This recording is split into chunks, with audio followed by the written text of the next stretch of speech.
Hi there, I am Aman and you're watching PTO classes.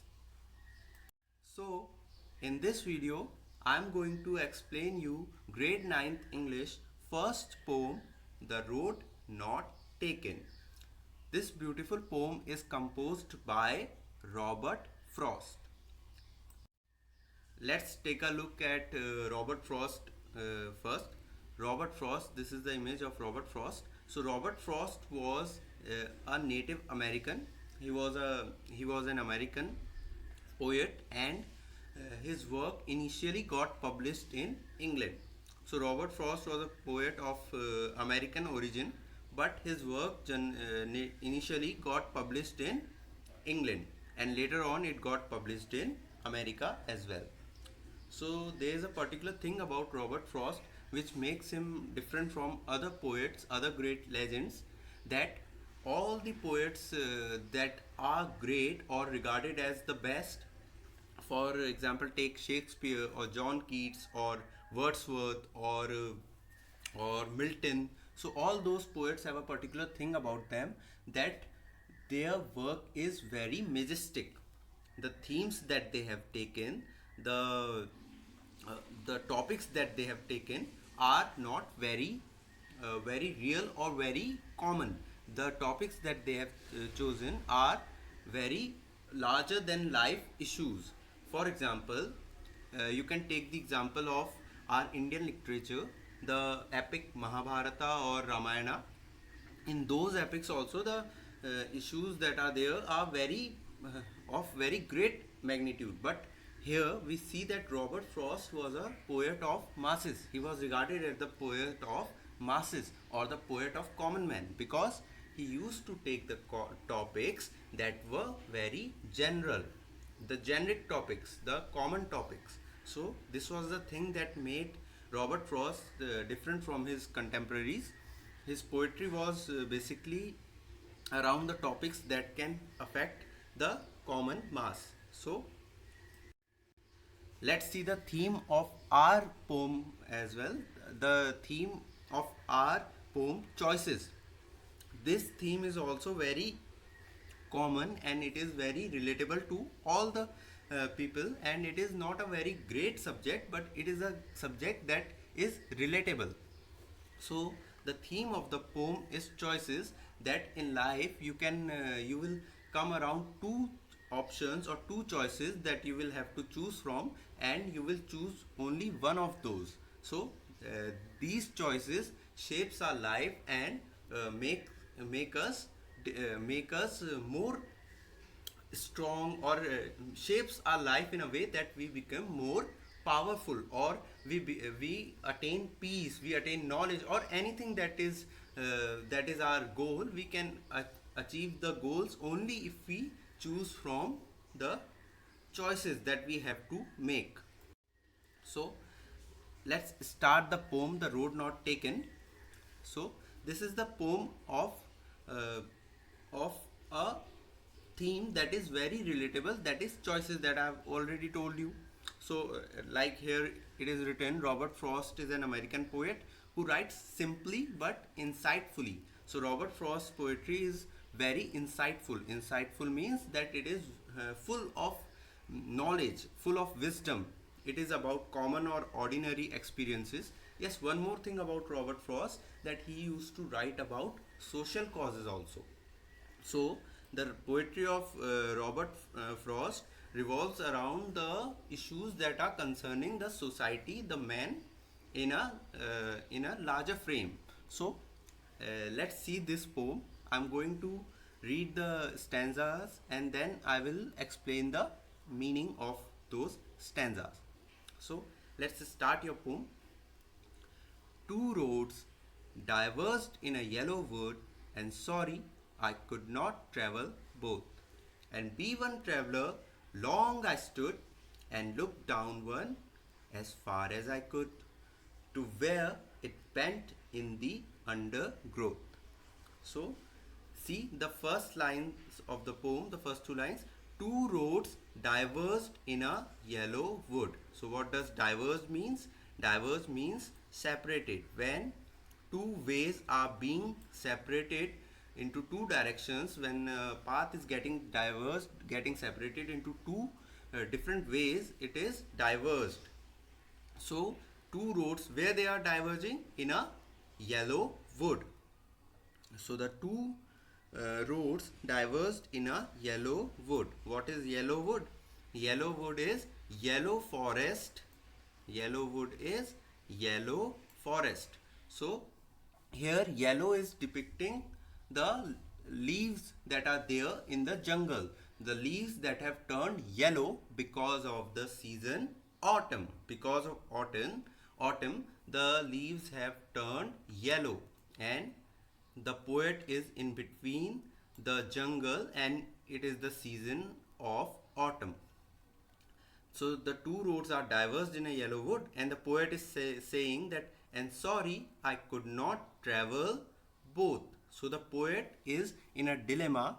Dilemma is confusion. He is in a confusion that he could not travel both of the roads. So the poet is having a choice in front of him to make, that he has to choose between the two roads that are going deep into the forest. So he is saying in the third line, and be one traveler long I stood. So he's saying that I am only a single traveler, I am only one, and I have to decide that whether I should go by this way or that way. He is only one traveler, so he can't go by both the ways. So he's saying that I am a singular traveler, and I stood there for a few moments, for some moments, and then what happened? And looked down one as far as I could. So he looked down one of the roads. He looked down one of the road as far as he could see. So he looked down one of the roads to where it was going into the forest, and he looked it for few moments, for some time. So he's saying that I looked down one as far as I could to where it bent in the undergrowth. So he looked at one of the path which was bending in the undergrowth. Undergrowth. What is undergrowth? Undergrowth are the dense bushes that are there around the trees. So the forest where it was getting dense, he looked the road that it is going deep into the jungle, and the jungle is getting dense. So by far you have understood the first stanza.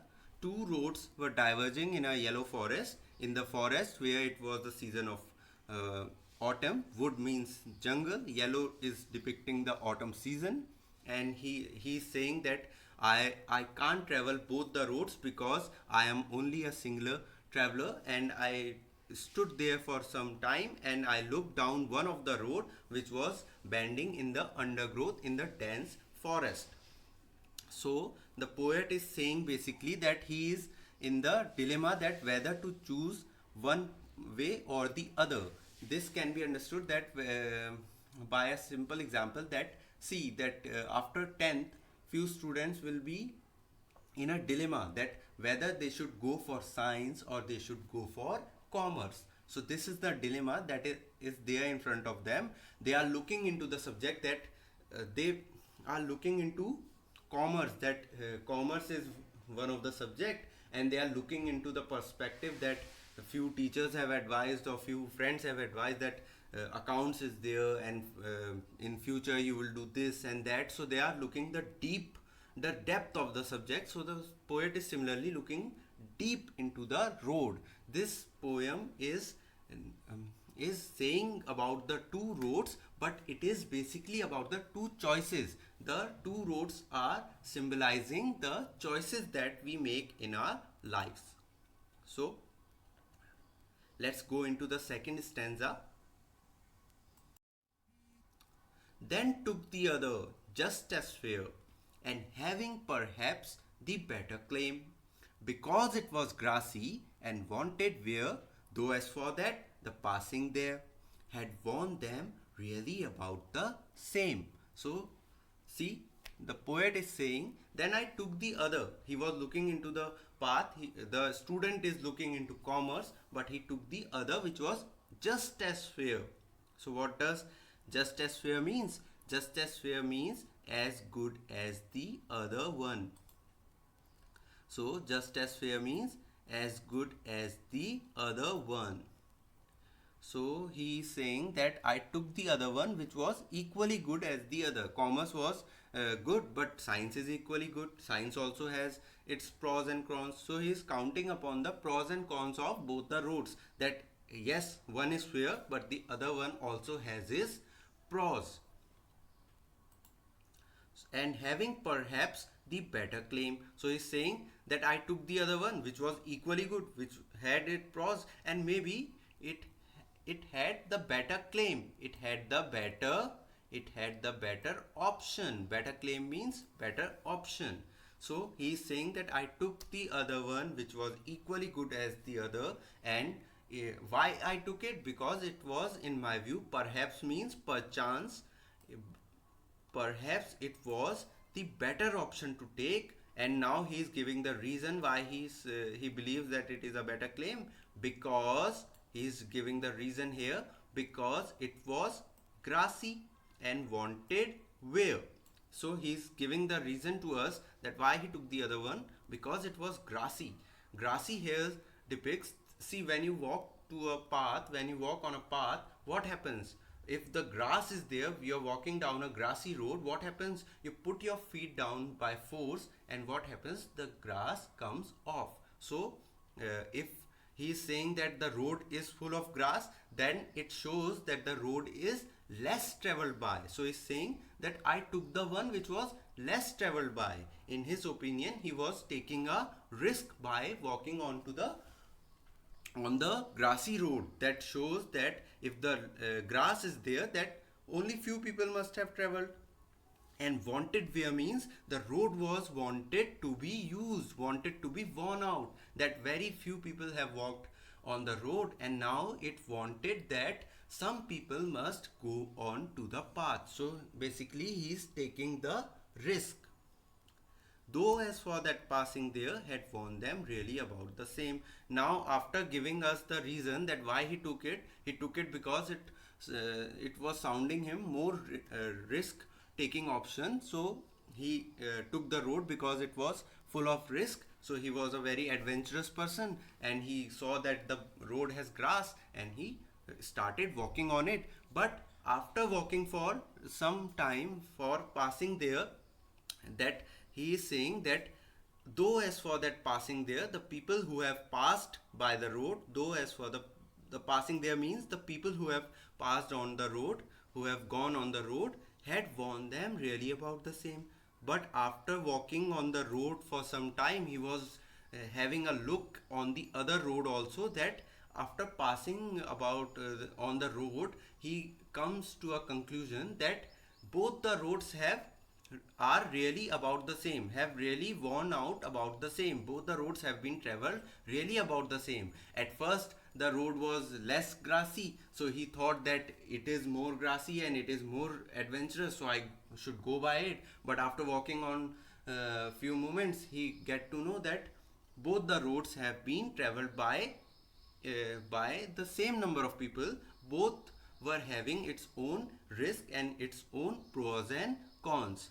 So this was the second stanza. Hope you have understood by far that one traveler was going on to a yellow wood, onto a yellow jungle, and he was in front of two choices, that either he has to go by one road or the other, and he counted on his options. He stood there for some time, and he took the one, and he looked on the one, upon the one that was getting deep into the forest. It was having a bend, and it was going deep into the forest.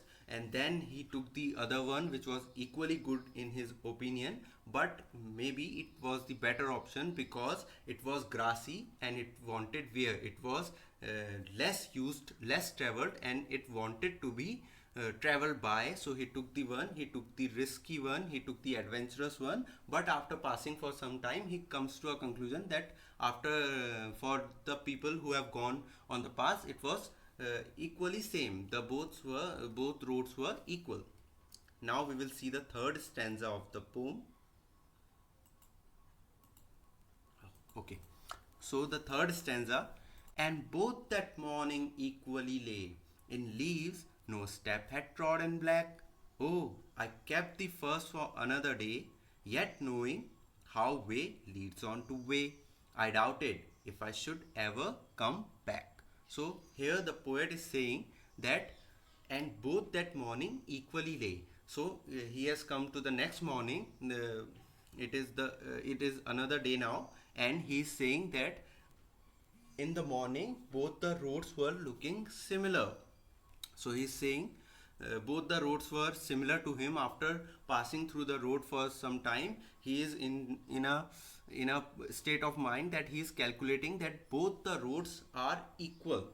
In leaves no step had trodden black. So he's saying in leaves no step had trodden black. Black means trodden is the participle of tread. Tread means to put your feet down while walking. So when you go onto the path, you put your feet by force, that is called tread. That is to tread your feet while you are walking. So he is saying that both the roads were equal in the morning and no leaves had trodden black. So all the leaves were still green in both the roads. So he is saying that both the roads were having green leaves, meaning that only few people must have traveled far into the road. So here we can see the example that you take commerce, your friend takes science, but what happens, there are millions of students those who are taking either one of those options, but only few get success. So he's saying only few are able to tread the leaves black, only few have conquered the path. You are walking onto the road, you went ahead into your journey, but only few have succeeded while going into the journey. All people have their own journeys, but only few have the fruitful ones. So here he is saying my friend has taken science, I have taken commerce, our other friends have taken some other subjects and they have succeeded. We all have gone through the same journey, but no step had trodden black here depicts that only few are able to really make a difference. So the roads are conquered by only few people. This shows that no step. Here he is saying no step, but we can see that we can understand it by that few leaves were trodden black and few people have really conquered the way. Oh, I kept the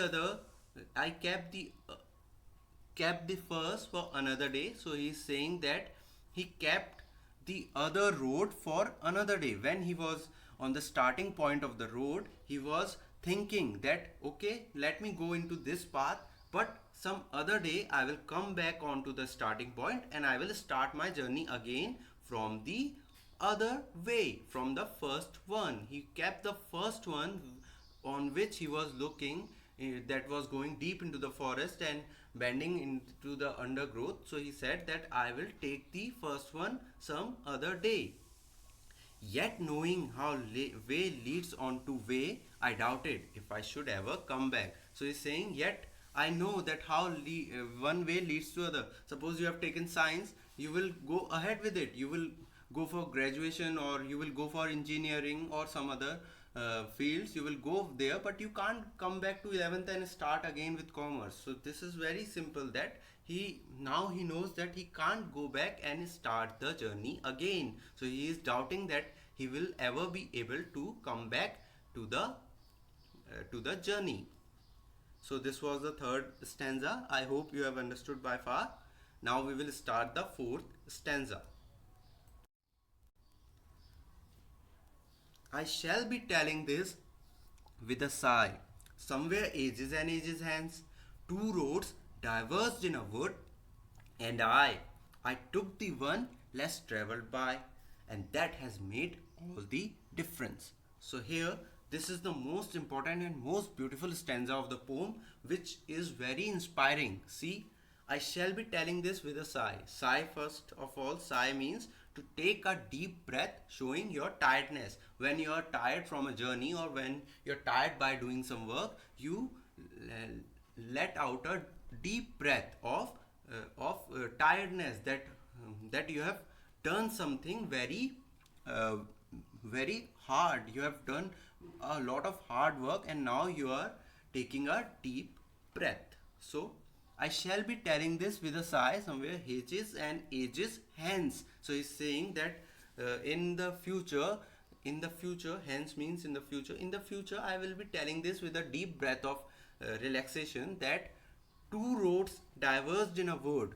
So he must be telling in the future, he is thinking that I will be telling this to my near ones in the future, that there were two roads that were diverging in a wood, in a forest, and I took the one less traveled by. So he's saying that there were two roads in my life in the past, and I chose the one which was less traveled by, which was grassy and which was wanted to be worn out. So he's saying, so he was in the middle of a jungle, he was in the mid of a dilemma, in a confusion, and he took the option that was very dangerous, and that has made all the difference. So may or may not he is successful, but he is saying that I took the one that was risky. So that has made all the difference. Here, made all the difference shows that yes, he has become successful.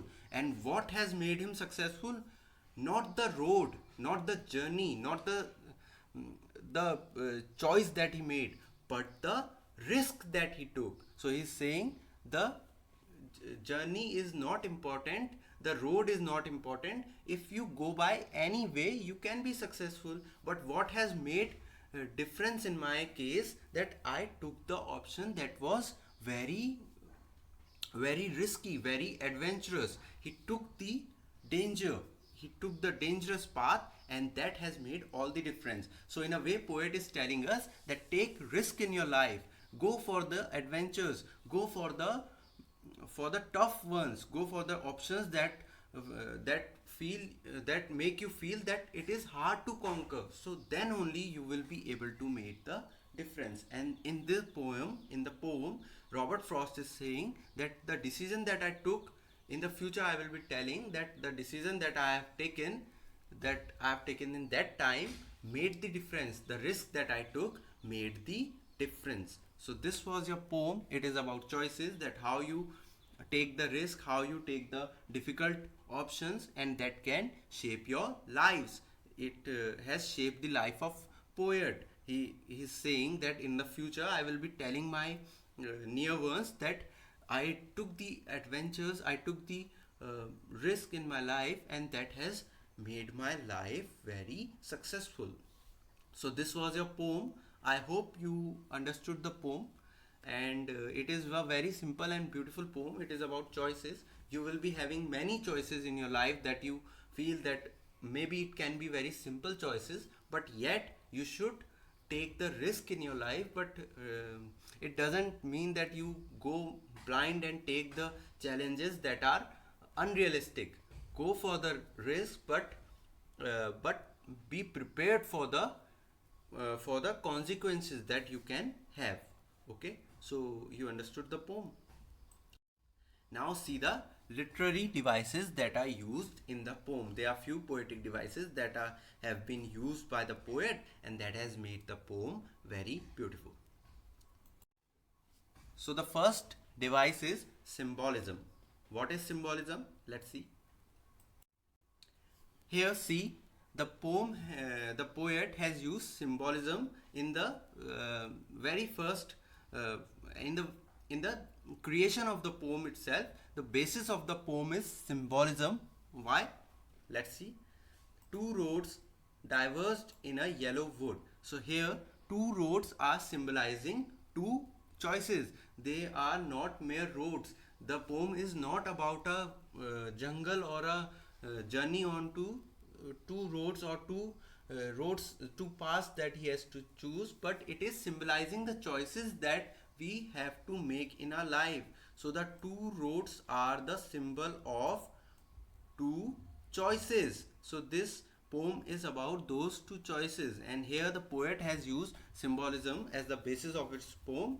And two choices two choices are two roads are symbolizing the two choices.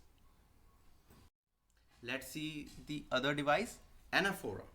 So poet has used anaphora in his poem. I will explain what is anaphora and how it is used in the poem. Okay, so take a look. What is anaphora first? Anaphora, when a same word is repeated at the start of two or more lines. See here in the second, third and fourth line of the first stanza, and is used. So it is called anaphora. Anaphora is when a same word is repeated at the start of two or more lines. So and is used here, which is the example of anaphora, and in the first stanza anaphora has been used by the poet. Now the most important part, the most important device, rhyme scheme. The rhyme scheme of poem. I will explain you how it is used, what rhyme scheme is used. See, let's take a look in the first stanza. Here, see what is rhyme scheme. Rhyme scheme is generally denoted by the last word of the lines which is rhyming to the other. We see that whether it is rhyming or not. See, the first would is there, next both is there, then stood is there. So then could, then undergrowth. So these are the five words that are there in the last in the are the last words of the lines. So we denote a, we put an a for wood, so we denote a for wood. Next, both is there, both and wood are not rhyming, so we will put a b over it. So a and b. Stood, now it is rhyming with wood, so a, sorry for the writing. So a is there. Then could, yes, again it is rhyming with wood, so a. Then undergrowth, undergrowth is rhyming with both, so a b, a b. It is the rhyming scheme. See, when the last word is rhyming with the last when the last word of one line is rhyming with the other line, we denote it with similar similar letters. So similar letters are there. A, if suppose if in the second line could have been there, so we will put a again, or in the third line undergrowth would have been there, so we will put b there. So similar way we see the rhyming scheme. Let's take the example of second stanza. Let's see that then took the other just as fair. So here the fair, the word fair is at the last. Next, claim, where, there and same. So fair we denote a, then claim b, because claim and fair are not rhyming. Where and fair are rhyming, sorry, so we put an a over here. Then there is there, so there and where are, sorry, not b, where and there are rhyming, so a. Same and claim are rhyming, so b. So see the rhyming scheme, a b, a b. So this way we get to know the rhyming scheme. In all four stanzas same rhyming scheme is repeated, but there are few poems where the rhyming scheme is different from for different stanzas. So you go by this way only, check the last word of the line and try to rhyme it with the next word. If it is not rhyming, then change your letter. First will be denoted by a, then you will go ahead. If the third word would have been different, for example it could have been that, then c would have come. And if in the next line that's rhyming word would have been there, met would have been there, then we will denote the next line with c, a c c, like this way, a b c c. Okay, so this way we get to know what is rhyming scheme. Another device is used in your poem, that is alliteration. Alliteration is used here. Let's see what is alliteration. See in the second stanza, what is alliteration? Alliteration is repetition of a consonant sound. You know what are vowels and consonants. So consonant sound, repetition of consonant sound at the start of two or more consecutive words. So repetition of consonant sound at the start of two or more repetitive consecutive words. See in the second stanza, third line, wanted where, the v sound is repeating, wanted where. And in the fourth line, though, that, the, there, the sound is repeating. So it is the example of alliteration. When the consonant sound is in repetition for two or more consecutive words, then it is called alliteration. Though, that, the, there. So it is called alliteration. Wanted, where sound is repeating. So in the second stanza, it is there. uh, you got it, how we have used the poetic devices. There is first of all, there was symbolism. The two roads were symbolizing two choices. Anaphora, you know that when same word is repeating, and it was repeating in the in the first stanza, and in the third device that we have used is rhyme scheme. Rhyme scheme, you get to know that what is rhyme scheme. You now know that what is rhyme scheme and how to find out the rhyme scheme. And the last device that is used is alliteration. Alliteration is the repetition of a consonant sound. So we get to know that ver sound is repeating in the second stanza's third line. Wanted, where is there. So you get to know that alliteration is also used. So this was your poem. The poem is about choices that you have to make. Hope you have understood the poem. If you have any queries, you can ask through the comment box. So this was your video. Hope you have understood and enjoyed the poem. It is a very beautiful poem. It is the poem about choices, a very common issue, and hope you have understood all the stanzas. If you have any queries, feel free to ask. Write in the comment section and I will be happy to help you. I will provide you the PDF, and through the PDF you will do your work. All the questions, the summary, all the things that you will do in your fair notebook are there in the PDF. So kindly go by the PDF and complete your work. After the first chapter, the fun they had, you start the poem. You have done article writing, I'm sure. You have done that in grammar portion. So do the poem after the first chapter, the fun they had. So thank you so much for watching the video. Please do like the videos, subscribe to the channel, and look forward for future for the videos that are coming there. Okay, thank you class. This is Aman. You were watching PTO classes. Thank you so much.